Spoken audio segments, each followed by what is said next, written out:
Gracias a los medios de comunicación por atender esta comparecencia y gracias sobre todo al primer ministro de Croacia por venir a Madrid en unas jornadas que están siendo muy intensas para todos los líderes europeos.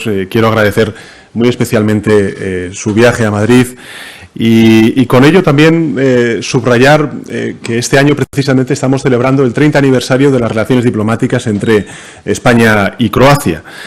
Y previamente a esta visita oficial del primer ministro Plenković a Madrid, tuve la ocasión de poder compartir también una visita oficial a Croacia, a Zagreb, y manifestamos entonces y también reforzamos la idea de continuar estrechando nuestras relaciones bilaterales.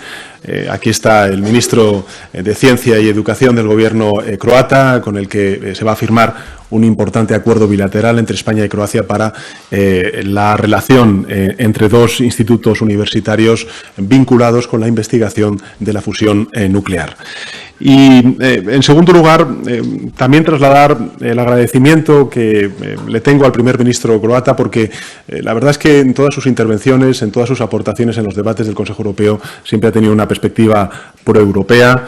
Se ve que hay cada vez un mayor peso también de las opiniones y de las posiciones políticas de Croacia en el Consejo Europeo, y agradecer también la participación que está teniendo en un foro dentro de la Unión Europea, que es el MED9, al que hace muy pocos meses se unió también Croacia, para también garantizar esa perspectiva mediterránea que tenemos que dar a la construcción europea con países tan importantes como Croacia o también como es España. Y esperamos, querido primer ministro, que dentro de muy poco podamos reforzar esa relación también con Schengen y con la integración de Croacia al área euro. Creo que estamos viviendo, lo he dicho antes esta mañana en el Congreso de los Diputados, ante las Cortes Generales, pero también creo que fue el mensaje que salió del Consejo Europeo Informal del pasado jueves y viernes en Versalles, en Francia. Estamos viviendo un momento definitorio para la Unión Europea. Y creo que es muy importante que todas las sociedades europeas y que todos los gobiernos europeos reivindiquemos ese patriotismo europeo que es el que está siendo puesto en cuestión y también atacado por Putin. Todos estamos de acuerdo en el diagnóstico de cuál es el origen de este conflicto bélico injusto, injustificado, ilegal por parte de Vladimir Putin. Y no es solamente Ucrania, que también es sobre todo la idea de una Europa democrática unida, lo que vive y lo que siente como un peligro. Y por eso creo que es importante reivindicar ese patriotismo europeo y ponerlo en marcha. Y ponerlo en marcha significa, en primer lugar, lo que estamos haciendo los Estados miembros, el conjunto de la Unión Europea, una condena rotunda, sin paliativos, a la invasión que Putin está perpetrando en Ucrania. Un país independiente, un país que reivindica su soberanía nacional y su integridad territorial y que cuenta con el apoyo unánime de la Unión Europea, sin duda alguna también de la Alianza Atlántica y, no menor, abrumadoramente mayor de la comunidad internacional, como vimos precisamente en un resultado histórico de la votación en la Asamblea General de Naciones Unidas. Por tanto, unanimidad en cuanto a la condena, unanimidad también en cuanto a la solidaridad con el pueblo ucraniano desde el punto de vista bilateral, lo estamos haciendo ambos gobiernos, sin duda alguna también la Unión Europea.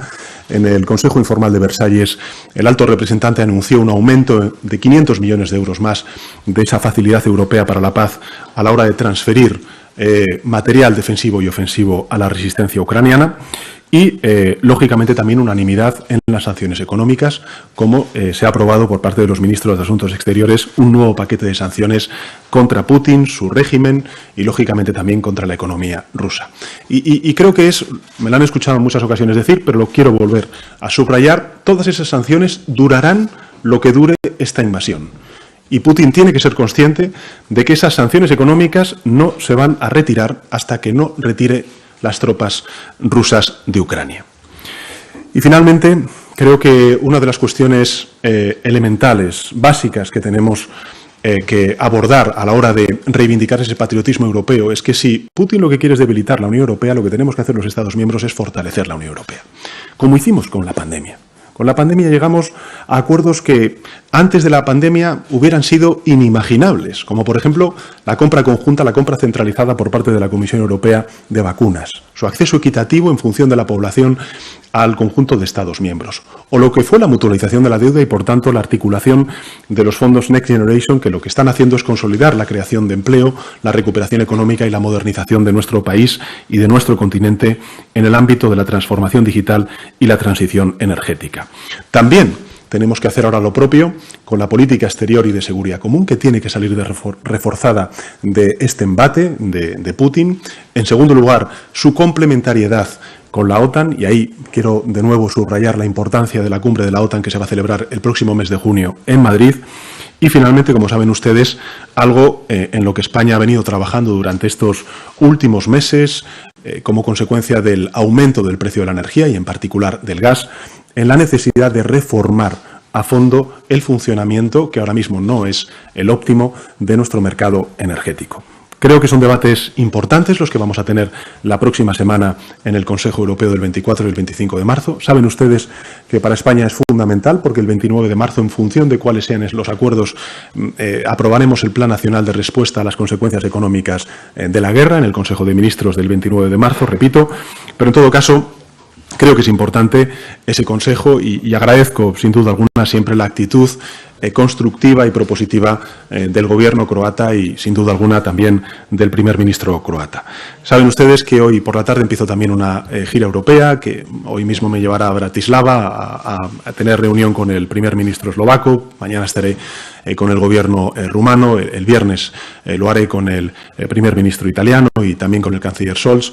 La próxima semana también me reuniré con otros líderes europeos para ver cómo podemos resolver esta tremenda injusticia que están sufriendo nuestros ciudadanos, nuestras pequeñas y medianas empresas, nuestra industria, de un precio de la energía que está absolutamente desbocado y que evidentemente está poniendo en cuestión nuestro crecimiento, nuestro bienestar y la seguridad energética. Creo que tenemos que ser todos conscientes de la gravedad de la situación, que nuestro continente y nuestros conciudadanos no pueden ser rehenes del chantaje energético de Putin y por eso quiero agradecer finalmente la presencia del primer ministro croata aquí entre nosotros en Madrid y finalizar trasladando nuestra solidaridad por el hecho tan grave que sufrió precisamente Croacia en su capital, en Zagreb, con el incidente de un dron que pudo significar una auténtica calamidad para la sociedad croata. Y desde ese punto de vista quiero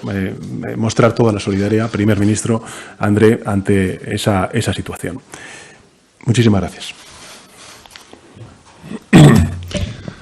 Thank you very much, dear Pedro, for the hospitality offered today to me and the Croatian delegation here in Madrid. I think that this important visit fits extremely well in the occasion of the 30 years of the diplomatic relations between Spain and Croatia, and it comes just after your very fruitful visit to Zagreb in October last year. To refer to your last comments, I think it is important also for the Spanish media and the public to understand that Croatia is still under repression of this grave incident that occurred last Thursday during our European Council meeting in Versailles, when a drone, an armed drone, which was carrying explosives, fell literally in the middle of our capital, Zagreb, flying over 1,000 kilometers from the Ukrainian territory through Romanian airspace, through Hungarian airspace, Croatian airspace, and having fallen in the vicinity of 50 meters from the biggest student dormitory in the center of Zagreb, where 4,500 students are living. We are investigating this serious incident, and we shall inform our partners, just as I had the opportunity to talk to you, and earlier in the morning also in the Torrejon NATO Center for the control of the airspaces in the southern part of NATO in Europe. And I think everything that we will establish in the days and weeks to come will help us to fully understand what type of a unmanned aircraft it was, and what was its intention, whether it was an error, whether it was a sabotage, or whether it was an intention. Luckily, it fell into the soft ground and not on the cement or the street, and therefore there were no casualties and no injured people. In every case, this could have been any other European capital, and therefore we all need to stay alert, especially in the context of Russia's invasion to Ukraine that is going on since the 24th of February. I think it is important to reiterate that our common position, both position of Spain and Croatia, regarding this aggression is united, it's unified and consistent with the condemnation, with the calls to stop this invasion, but also with the series of packages of sanctions that are targeted towards Russia, to all of those who are supporting and conducting this brutal aggression against Ukraine. And therefore, I would like to express once more our solidarity with Ukraine and the Ukrainian people. We are supporting them both in terms of accepting the refugees and displaced persons coming to Croatia, with humanitarian help, with technical assistance, and also with the military assistance, and we shall continue to do so.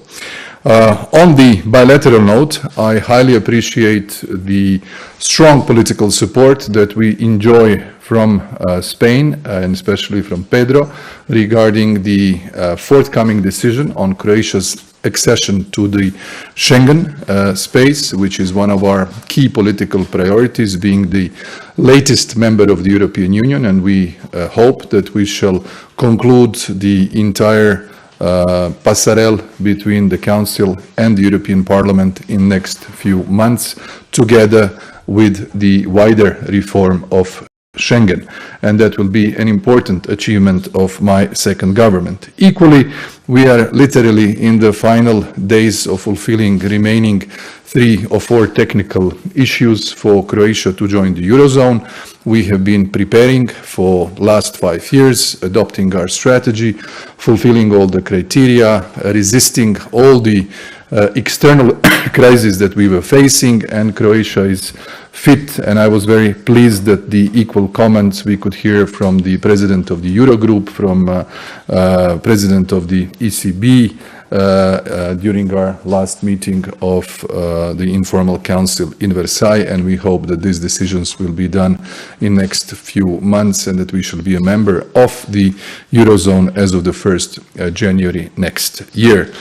Today, my minister is in Paris, starting the structured dialogue for the accession to the OECD, where Spain is also behind our ambitions to join this final, I would say, organization that is remaining for Croatia to join, and that will be in the process of the years that are ahead of us. We very much appreciate our cooperation within the Mediterranean fora, especially the EU Med9, and we are looking forward to increase our communication, our exchange, our trade.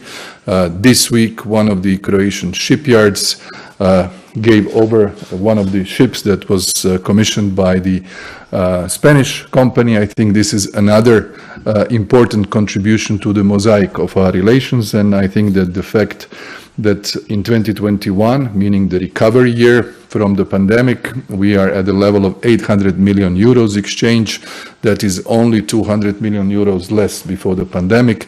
That means that we have vibrant trade and economic relations between Spain and Croatia, and we shall certainly do more, that we receive more Spanish tourists in the future and that more Croats visit Spain and its cultural and historic sites, but also other important and beautiful parts of your country. I use this opportunity also to talk to Pedro once again about the situation in Southeast Europe, especially in the Balkans, our neighborhood, and given his very important experience, international and regional experience. He was personally involved in his earlier phases of his career in Bosnia and Herzegovina about the situation that is ahead of us, and that is the final talks between the political actors in Bosnia and Herzegovina to reach an agreement on limited constitutional changes, as well the reform of the election law. our position as the most interested member state, because we have more than 1,000 kilometers border with Bosnia and Herzegovina. We have Croats as constituent people in Bosnia and Herzegovina. We have strong political, economic, cultural links, and we would like this electoral law to be just, so as that all three constituent peoples can elect their own legitimate representatives in the presidency and in the houses of the people. That would be excellent for the well-functioning of the country and for its European path, fulfilling the conditions that the Commission has reiterated at several occasions.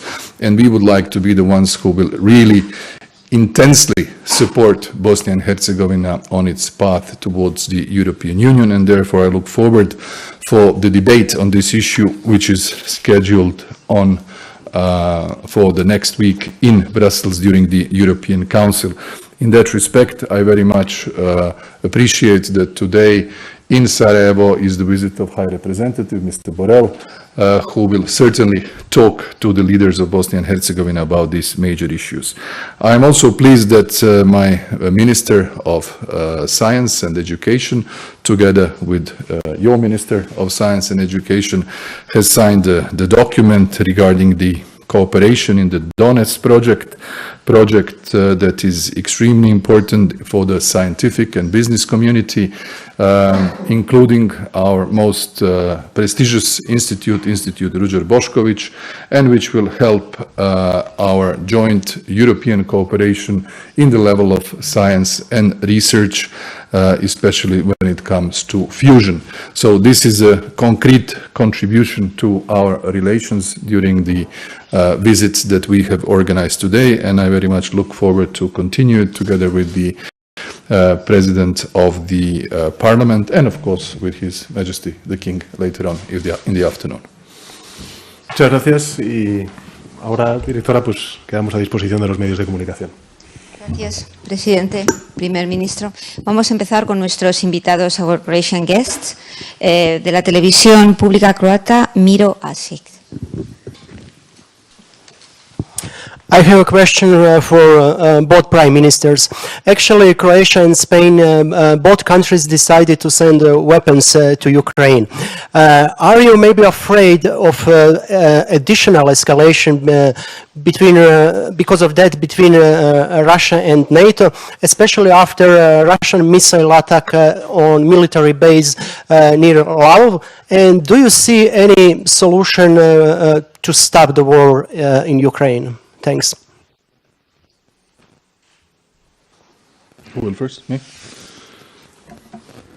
As I said at the beginning, Croatia strongly supports Ukraine. We have been consistent in our policy for not only the period that is now behind us in the last 3 weeks during the invasion, but for a long period of time, and you are certainly aware of it.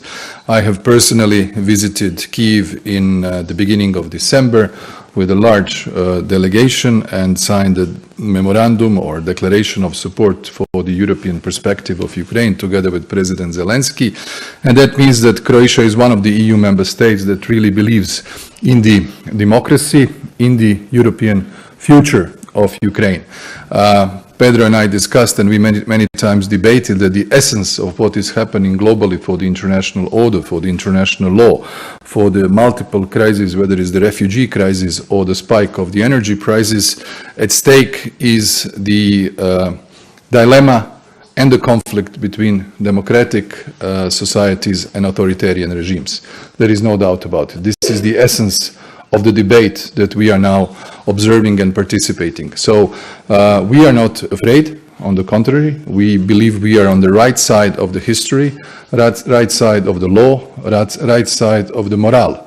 And therefore, our approach will be, of course, to do everything we can, especially with the restrictive measures that we are imposing within the European Union vis-à-vis Russia, to disable this aggression that is ongoing, and also to favor, as we have always done, the peaceful solution, the diplomatic solution, but the one that will respect the major principles of international law and respect the territorial integrity of a free, independent and democratic Ukraine.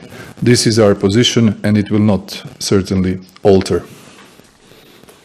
Well, thank you for the question. I would add to what the Prime Minister said that nobody wants this war except one person, and I think it's also very important to share that we don't have anything against Russian population, but we have all against the regime of one person and the war of one person, which is Vladimir Putin.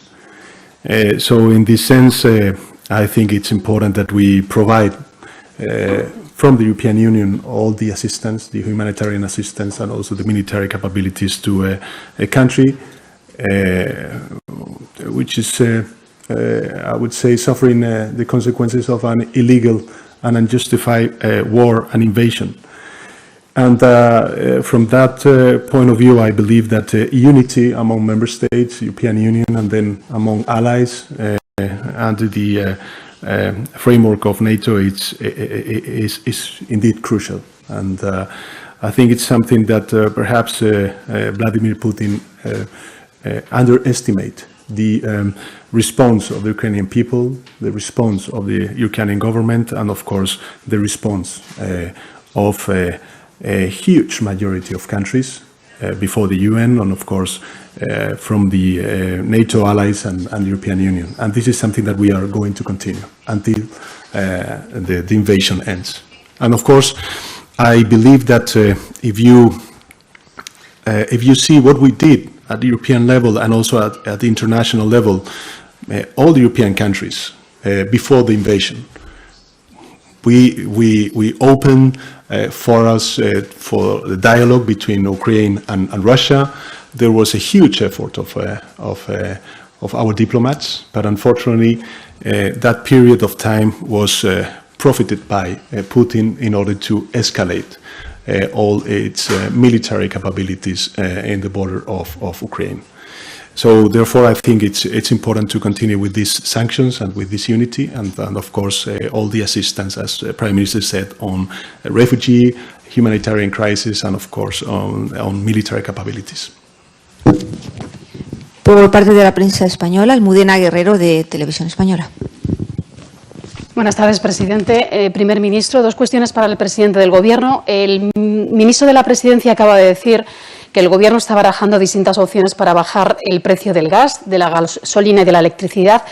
¿Nos puede detallar, presidente, cómo lo van a hacer, si bajando el IVA o el impuesto especial de hidrocarburos? Y en segundo lugar, usted lo ha repetido hoy aquí también, ha fijado el día 29 para aprobar las medidas para hacer frente a la crisis social y económica derivada de esta crisis. ¿Por qué hay que esperar hasta entonces, cuando en otros países ya están actuando y la calle pide actuar con urgencia?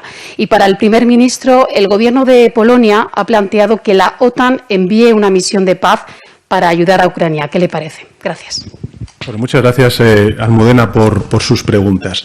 En relación con el anuncio, la declaración que ha hecho el ministro de la Presidencia y relaciones con las Cortes, decir que el Gobierno de España, ayer mismo en el Consejo de Ministros, pero también en la Conferencia de Presidentes de la Isla de La Palma, manifesté la necesidad de llegar a un gran acuerdo con los agentes sociales, con los grupos parlamentarios, lo hemos iniciado hoy, y lógicamente también con las comunidades autónomas, en una respuesta conjunta a los efectos económicos de la guerra de Putin. Y eso va a ser el 29 de marzo.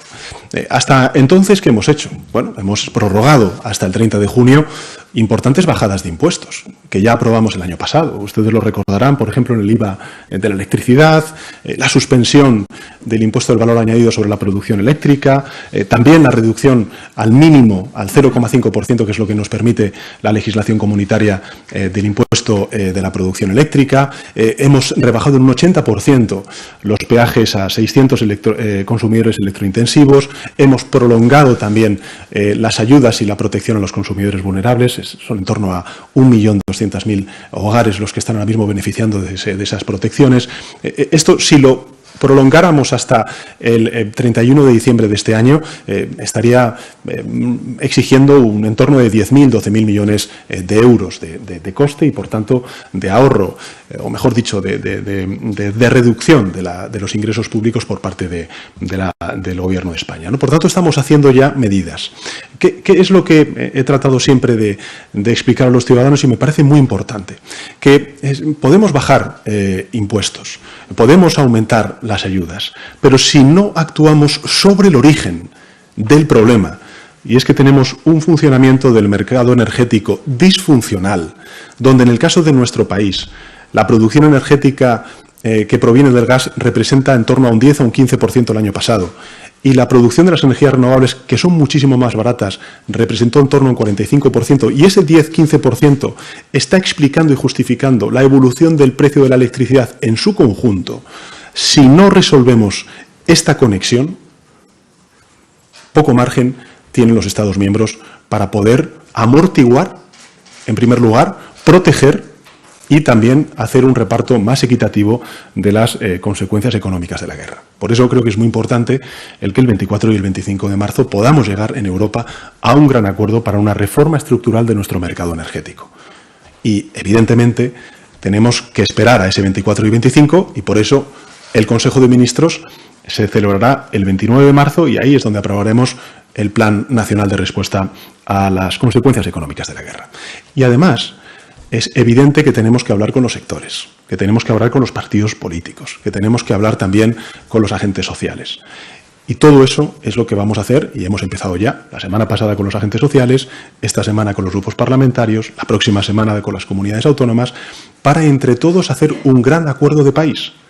Y esto es a lo que aspiro en estas 2 semanas, tanto en Europa como en el conjunto de nuestro país. Creo, como he dicho hoy ante las Cortes Generales y hoy también en la comparecencia, este es el momento definitorio de Europa y tenemos que reivindicar el patriotismo europeo para salir fortalecidos de este embate definitorio al que Putin está tratando de someter a nada más y nada menos un proyecto político que vive como una amenaza, que es esta Europa democrática unida.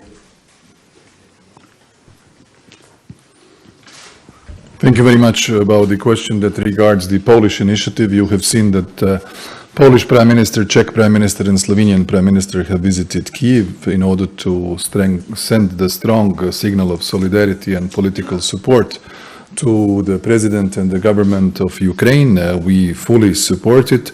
Any initiative that can contribute to peace, that can stop this horrible violence and the killing of innocent people and civilians in Ukraine is more than welcome, and we shall all continue at the level of the European Union discussing the possibilities how to stop the situation which is unfortunately happening now in the 3rd decade of the 21st century, coming from Croatia, a country which was a victim of the greater Serbian policy of Milosevic in the 90s. We thought that we were not going to witness this again on the European continent, and unfortunately we are all seeing this, and therefore our position has been very strong and clear from the start. Leona Siljek, de RTL Croacia. You talk about military drone that crashed in Zagreb 6 days ago. So for Croatian Prime Minister, how would you rate your today visit to Torrejon? Do we finally have some concrete answers? And for Prime Minister Sanchez, how would you react in the case that military drone crashed in the capital of Spain and no one warns you? No one warns you before, neither NATO nor member state. And one more question for Croatian Prime Minister. It's about Croatian topics. So. Kako komentirate izjave predsjednika Republike Zorana Milanovića da jučerašnji prelet aviona za vrijeme vaše presice je bio seljački i zabrana preleta vojnih aviona? Što to konkretno znači? Jeste li jučer znali za to i što to znači za F-16 danas? Hvala. Gracias. First of all, when it comes to the visit to the Torrejon NATO control of airspace, the information I gained were exactly the same information that I gained yesterday in the Croatian Center for Control of our airspace, of our Air Force and anti-aircraft troops.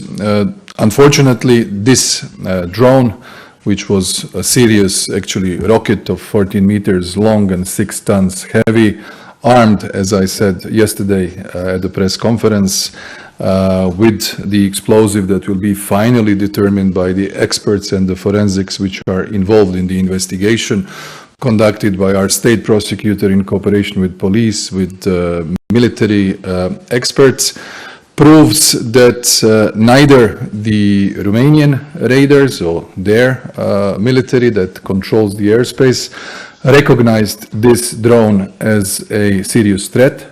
Neither Hungarian, they all thought, because of a very dense, I would say, screen of all possible flights which are happening at the Central European space, they didn't see it as something which was considered and perceived dangerous. Once it entered the Croatian airspace coming from the airspace of an allied country, it stayed in our airspace for 6 or 7 minutes, and it has fallen, unfortunately, in the city of Zagreb.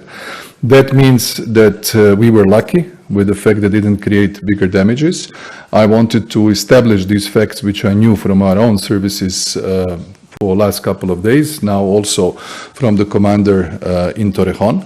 And that requires a more alert among all the allies, given the fact that we have a war ongoing in Ukraine, which has repercussions also for other countries. And therefore, as I said at the beginning, this could have been Budapest, it could have been Bucharest, it could have been Bratislava, it could have been Krakow, it could have been Belgrade, Kishinev, it was Zagreb.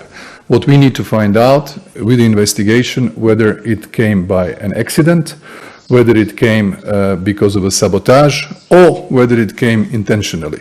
This is something that we don't know yet, and we will, of course, talk to all of our partners in order to find out how drone or unmanned aircraft can travel for more than an hour, basically from the Ukrainian territory and end up in the Croatian capital. I will let now the Prime Minister to respond, and then I will answer in Croatian, if you like, for the last question. Thank you, Andrej. No, just to say that I would act as Prime Minister is acting in Croatia. No? I mean, I think it's important to have this deep investigation. Secondly, I would ask adicionals de seguridad como ampliar els perímetres, tancar plazas. Did before, I mean, during these days, for the solidarity of allies. And finally, I think we have to learn from this potential risk and mistakes and to be more alert, because as Prime Minister said, we are facing a war, and this is a real threat for all allies and capitals. And as Andrej said, it could happen not only in Bratislava, Zagreb, also in Madrid. So, you know, we have to be alert and to pay attention to these kind of situations. Što se tiče ovog vašeg drugog pitanja, s obzirom na program koji smo que se han producido, y obviamente vamos a tener que mantenernos más alertas si cabe, porque tal y como ha dicho el primer ministro, nos enfrentamos a una guerra en territorio europeo y es una amenaza real para todos los aliados, para todas las capitales, tal y como ha dicho Andrej. Es algo que se podía haber producido no solo en Zagreb, sino que podía haber pasado en Madrid. Así que tenemos que ser conscientes de ello y mantenernos muy alerta, porque se puede dar este tipo de situaciones. se tiče ovog vašeg drugog pitanja, Interviene en croata el señor primer ministro. ovdje ja nisam gledao te izjave koje je dao predsjednik Republike, ali otprilike shvaćam iz ovog kratkog uvida sa portala o čemu se radi. Dakle, prvo i osnovno, on uopće nije nadležan za to što se tiče odlučivanja ko će, kada i kako letiti u hrvatskom zračnom prostoru. Za to su nadležna ministarstva Vlade Republike Hrvatske. I to je prva i osnovna stvar koju bih htio uputiti hrvatskoj javnosti kao poruku u ovoj situaciji. Druga stvar je da smo, za razliku od njega, za kojeg u biti ne znam što radi u ovoj situaciji u kojoj se nalazi i Hrvatska i Europa u smislu svojih pa i ovlasti da se bavi vanjskom politikom i međunarodnim kontaktima, Ne znam koji on to kontakt obavio proteklih dana koji je relevantan za sigurnost Hrvatske. Za razliku od njega, mi smo razgovarali sa svim našim partnerima u Europskoj uniji, razgovarali smo sa glavnim tajnikom NATO-a, razgovarali smo sa državnim tajnikom SAD-a, danas sam u konačnici ovdje sa premijerom Sanchezom, razgovarao sam sa francuskim predsjednikom Macronom u Versaju i ono što je važno da se sve operacije koje se tiču vojnih vježbi sa našim saveznicima odvijaju prema planu koji bi usvojila Vlada, a koju je između ostaloga, koliko ja znam, u proceduri prihvatio ili odobrio ili se suglasio predsjednik Republike. Što se tiče letova francuskih Rafala sa hrvatskim migovima koji su se dogodili jučer i odvijaju se i danas, ja mislim da je dobro da su oni poslali poruku snažne solidarnosti, savezništva, partnerstva sa Hrvatskom, o kojem smo malo prije govorili, i pokazali na taj način da su uz nas. Ne vidim kakav je efekt preleta, recimo,